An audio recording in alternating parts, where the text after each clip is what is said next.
कृष्णाय वासुदेवाय हरये परमात्मने प्रणत कृष्णाय गोविंदाय नमो नमः।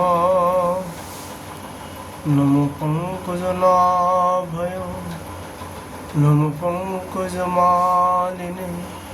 नमो पंकजमित्राय नमस्ते पंकजंग्रये। श्रीमद्भागवत महापुराण की जय। श्रीमद्भागवत महापुराण की जय। बद्री विशाल भगवान की जय। नर नारायण भगवान की जय। नारद जी भगवान की जय। श्री कृष्ण द्वैपायन व्यासदेव भगवान की जय। सुखदेव गोस्वामी जी की जय। परीक्षित जी महाराज की जय। सूत जी महाराज की जय। शौनक आदि ऋषियों की जय। श्रोता बिंदु की जय। भक्त बिंदु की जय। श्री गुरु महाराज की जय। श्रीमद्भागवत महापुराण की जय। जय जय श्री राधे श्याम निताई गौर हरि बोल। आज यहाँ पर चर्चा का विषय है श्रीमद् भागवत जी का 10वां स्कंदो।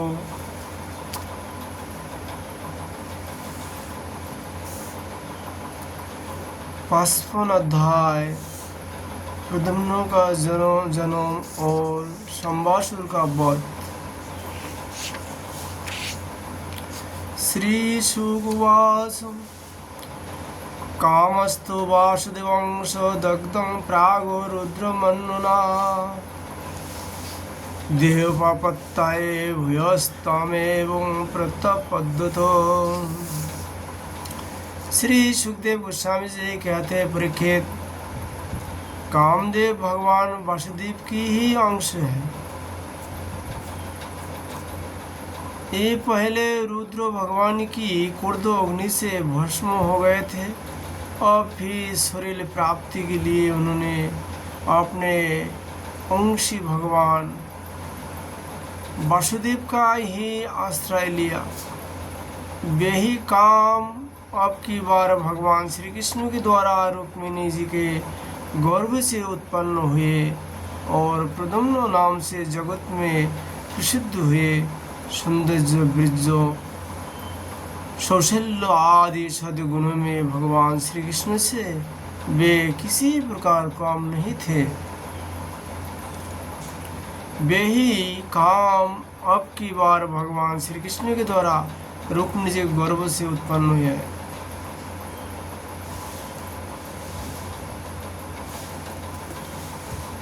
बालक प्रद्युम्न अभी 10 दिन की भी ना हुए थे कि काम रूपी संवासुर वेश बदलकर सतिका गृह से उन्हें हर ले गया और समुद्र में फेंककर अपने घर लौट गया। उसे मालूम हो गया था कि यह मेरा भावी शत्रु है। समुद्र में बालक प्रद्युम्न को एक बड़ा भारी मत्स्य निकल गया। तदंतर मत्स्य ने अपने बहुत बड़े जाल में फंसाकर दूसरी मछलियों के साथ उस मछली को भी पकड़ लिया और उन्होंने उसे ले जाकर संवासुर को भेंट के रूप में दे दिया। संवासुर के रसोइये उस अद्भुत मत्स्य को उठाकर रसोई घर में ले आए और कुल्हाड़ियों से उसे काटने लगे। रसोइयों ने मत्स्य के पेट में बालक देखकर उसे संवासुर की दासी मायावती को समर्पित किया। उसके मन में बड़ी शंका हुआ। तब नारद जी ने आकर बालक का कामदेव होना, श्री कृष्ण की पत्नी रुक्मिणी के गर्भ से जन्म लेना, मत्स्य के पेट में जाना, सब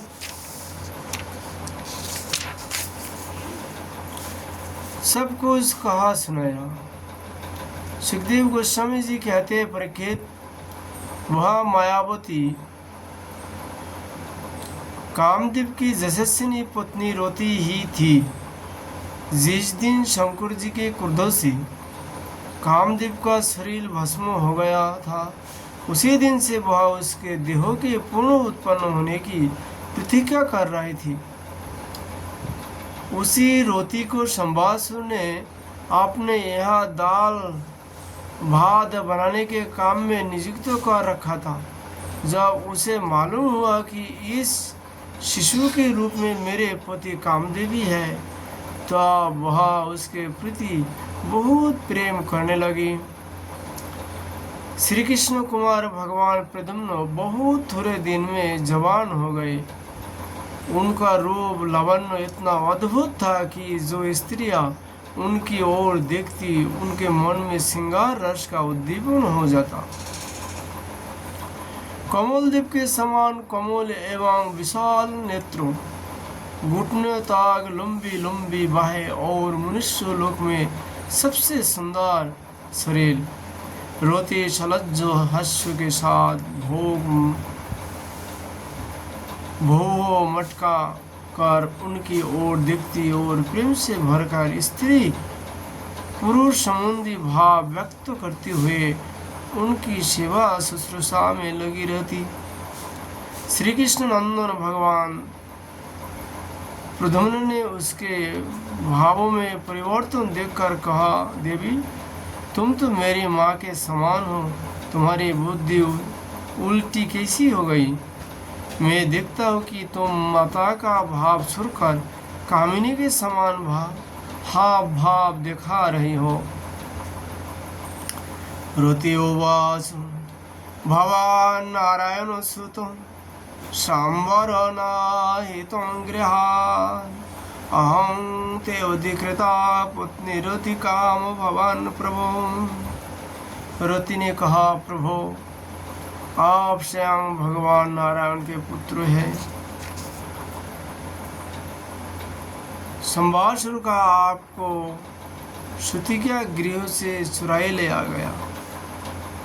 आप मेरे पति स्वयं कामदेव है और मैं आपकी सदा की धर्म पत्नी रोती हूँ। मेरी स्वामी, जब आप 10 दिन की भी न थे, तब इस संबासुर ने आपको हर कर समुद्र में डाल दिया था। वह एक मत्स्य आपको निकाल गया और उसी की पीठ से आप यहाँ मुझे प्राप्त हुए हैं। यह संबासुर सैकड़ों प्रकार की माया जानता है। इसके अपने बस में कर लेना, जीत लेना बहुत ही कठिन है। आप अपने इस शत्रु को मोहन आदि मायाओं के द्वारा नष्ट कर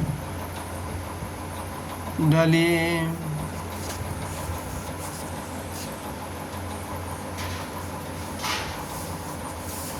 स्वामी, अपनी संतान आपके हो जाने से आपकी माता पुत्र स्नेह से व्याकुल हो रही है। वे आतुर होकर अत्यंत दीनता से रात दिन चिंता करती रहती है। उनकी ठीक वैसी ही दशा हो रही है जैसे बच्चा खो जाने पर कुररी पक्षी की अथवा बसरा खो जाने पर बेचारी गाय की होती है। मायावती रोती ने इस प्रकार कहकर परम शक्तिशाली प्रद्युम्न को माया नाम की विद्या सिखाई। यह विद्या वैसी है जो सब प्रकार की मायाओं के नाश कर देती है। और प्रद्युम्न जी संबासुर के पास जाकर उस पर बड़े कोटू आक्षेप करने लगे। वे चाहते थे कि यह किसी प्रकार झगड़ा कर बैठे। इतना ही नहीं, उन्होंने युद्ध के लिए उसे स्पष्ट रूप से ललकारा। प्रद्युम्न जी के कोटू वचन की चोट से संबासुर तिलमिला उठा, मानो किसी ने विषैले सांप के पेट से ठोकर मार दी हो। उसी आंखें क्रोध से लाल हो गई वह हाथ में गदा लेकर बाहर निकल आया। उसने अपने गदा बड़े जोर से आकाश में घुमाई और इसके बाद प्रद्युम्न जी पर चलाई दी। गदा चलते समय उसने इतना कर्कश सिंहनाद किया मानो बिजली कड़क रही है।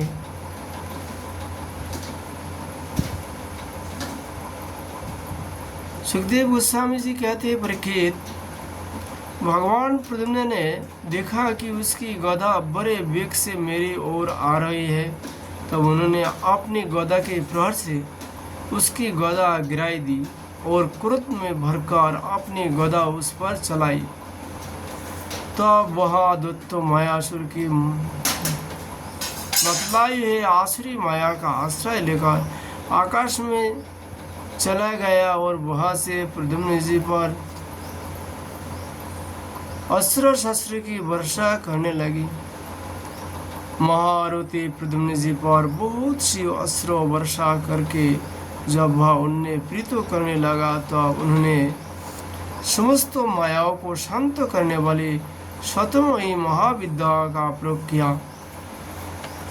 तदंतर संवासुर ने यह गंधर्व, पिशाच, नाग और राक्षसों की सैकड़ों मायाओं के प्रयोग किया, परंतु श्री कृष्ण कुमार प्रद्युम्न जी ने अपनी महाविद्या से उन सबका नाश कर दिया।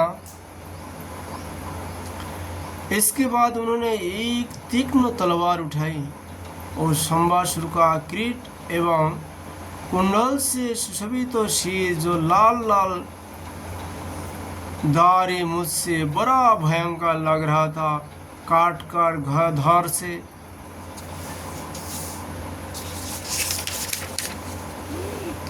अलग कर दिया। देवता लोग पुष्पों की वर्षा करते हुए स्तुति करने लगे और उसके बाद मायावती रोती जो आकाश में चलना जानती थी अपने पोते प्रद्युम्न जी को आकाश मार्गों से द्वारकापुर में ले गए। सुखदेव गोस्वामी जी कहते हैं, परीक्षित, आकाश में अपनी गौरी पत्नी के साथ सावले प्रद्युम्न जी को वैसे शोभा हो रही थी मानो बिजली और मेघ का जोरा हो। इस प्रकार उन्होंने भगवान के उस उत्तम अंतपुर में प्रवेश किया जिसमें सैकड़ों श्रेष्ठ रमणियां निवास करती थी। अंतपुर की नारियों ने देखा कि प्रद्युम्न जी का शरीर वर्षाकालीन मेघ के समान श्याम वर्ण है, रेशमी पीताम्बर धारण की हुई है, घुटनों तक लंबी भुजाएं है, रत्नारे नेत्रों है और सुंदर मुख पर मंद मंद मुस्कानी की अनूठी ही छटाएं है। उनके मुखार बिंदु पर घुंघराली और नीली अलके इस प्रकार शोभायमान हो रहे हैं मानो भौरे खेल रहे हो। ये सब उन्हें श्री कृष्ण ने समझकर सकुचा गई और घर में इधर उधर लुक छिपा गई, छिप गई।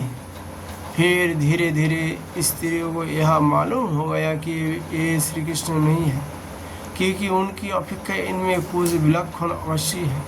अब वे अत्यंत आनंद और विस्मय से भरकर इस श्रेष्ठ दंपतियों को पास आ गई।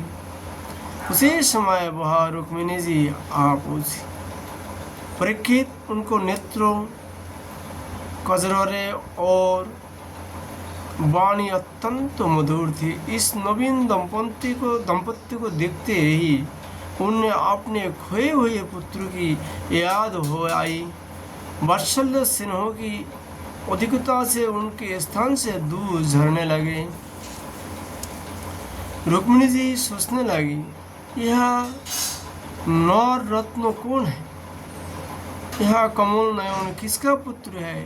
किस वर भागिनी ने इसे अपने गर्भ में धारण किया गया होगा। इसे यह कौन सौभाग्यवती पत्नी रूप में प्राप्त हुई है। मेरा भी एक नन्हा सा शिशु खो गया था, न जाने कौन उसे सुतिका गृह से उठाए ले गया। यदि वह कोई जीता जागता होगा तो उसकी अवस्था तथा रूप भी इसके समान हुआ होगा। मैं तो इस बात में हैरान हूँ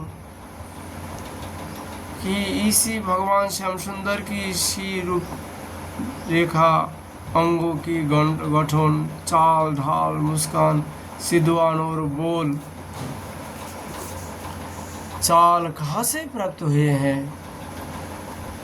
हो न हो यह वही बालक है जिसे मैंने अपने गर्भ में धारण किया था, क्योंकि स्वभाव से ही मेरा स्नेह इसके प्रति उमड़ रहा है और मेरी बाई बाह भी फरोक रही है।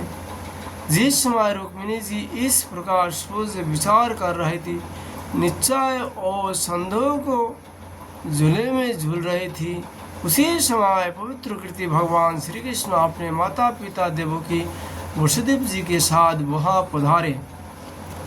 भगवान श्री कृष्ण सब कुछ जानते थे, परंतु वे कुछ न बोले, चुपचाप खड़े रहे। इतने में नारद जी वहां आ पहुंचे और उन्होंने प्रद्युम्न जी को संबासुर का हार ले जाना, समुद्र में फेंक देना आदि जितनी भी घटना घटी तो हुई थी, वे सब कहा सुनाई।